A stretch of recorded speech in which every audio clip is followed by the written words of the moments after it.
আসসালামু আলাইকুম viewers, London মোল্লা ভয়েসের পক্ষ থেকে আপনাদের সবাইকে স্বাগত জানাচ্ছি। আ আজকে যে বিশেষ সংবাদটি নিয়ে এসেছি সেটি হচ্ছে সেই ব্রাডফুটের ঘটনাটি এবং যে ঘটনার সাথে সম্পৃক্ত মাসুম তাকে গ্রেফতার করতে সক্ষম হয়েছে পুলিশ। মঙ্গলবার আ সকালেই তাকে গ্রেফতার করে পুলিশ।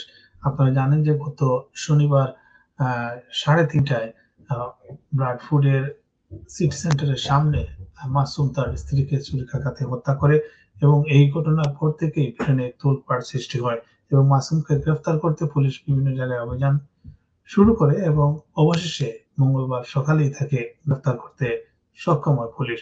শনিবার কি ঘটেছিল সেটি হচ্ছে ব্রাডফোর্ডের সিটি সেন্টারের সামনে মাসুমের স্ত্রী কলসুমা বেগম কলসুমা আক্তার তার ৫ মাস বয়সী শিশু সন্তানকে নিয়ে তিনি সিটি সেন্টারে শপিং এর উদ্দেশ্যে হয়তো বের হয়েছিলেন এবং সেখানেই প্রতিমধ্যে মাসুম তাকে আক্রমণ করে এবং তাকে ছুরিকাঘাতে সন্তানের সামনে তাকে হত্যা করে পালিয়ে যায়। এরপর থেকে পুলিশ তাকে বিভিন্ন জায়গায় রেড দিয়ে কিন্তু তাকে খুঁজে পায়নি। অবশ্য মাসুমকে সহায়তাকারী আ আরেকজনকে গ্রেফতার করতে সক্ষম হয় পুলিশ।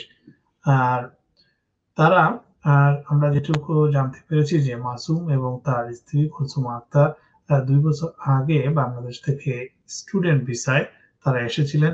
মাসুম ছিলেন স্টুডেন্ট এবং তার কলসুমা বেগম ছিলেন ডিপেন্ডেন্ট। অবশেষে আ তাদের ৫ মাস বয়সী সন্তান আসলেও গত নভেম্বরে তাদের পারিবারিক কলহের আ সৃষ্টি হয় যেটি পুলিশের নথি থেকে এসেছে এবং আজকে বিবিসিতে এসেছে।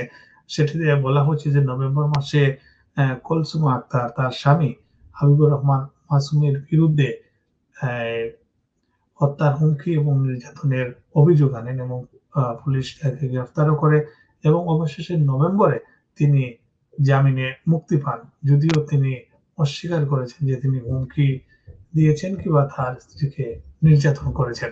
তো এই ঘটনার পর আ গত শনিবার আ তিনি যেভাবে হোক কাঠগড়ে এসে অ্যা কুলসুমা আক্তারের সন্ধান পান এবং তাকে ছুরিকাঘাতে নির্মমভাবে হত্যা করেন। এই ঘটনাটি আ ব্রিটেন তথা বাংলাদেশি কমিউনিটিতে খুবই আলোড়ন সৃষ্টি করেছে এবং প্রশ্নের উদ্রেক সৃষ্টি করেছে যে যারা আ স্টুডেন্ট ভিসায় হোক বা কেয়ার ভিসায় এসেছেন ডিপেন্ডেন্ট হয়ে তারা অনেকেই এখন কাজ পাচ্ছেন না। অনেকেই ঘর পাচ্ছেন না। অনেকেই আর্থিকভাবে তারা সংকটের মধ্যে রয়েছেন।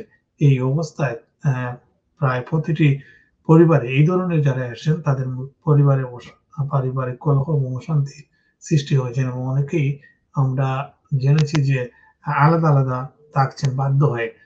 তো এই ঘটনা থেকে আপনারা একটু সতর্ক হবেন এবং পারিবারিক কোন সমস্যা সৃষ্টি হলে পরিবার, আত্মীয়স্বজনকে নিয়ে সেটি মিটমাট করার আ চেষ্টা করুন। কোনো চূড়ান্ত সিদ্ধান্তে যাবেন না এবং এই ধরনের একটি হঠকারী কাণ্ড ঘটাবেন না। যার কারণে একটি ৫ মাসের শিশু আ এখন সে এই পুলিশ বা সোশ্যাল কেয়ার এর আন্ডারে চলে যাবে এবং এই শিশুটির ভবিষ্যৎ কি হবে তা এখন কেউ বলতে পারতেছে না। তো আপনাদেরকে আরো সতর্ক হতে হবে এবং বুঝে শুনে এগোতে হবে। সবাইকে ধন্যবাদ।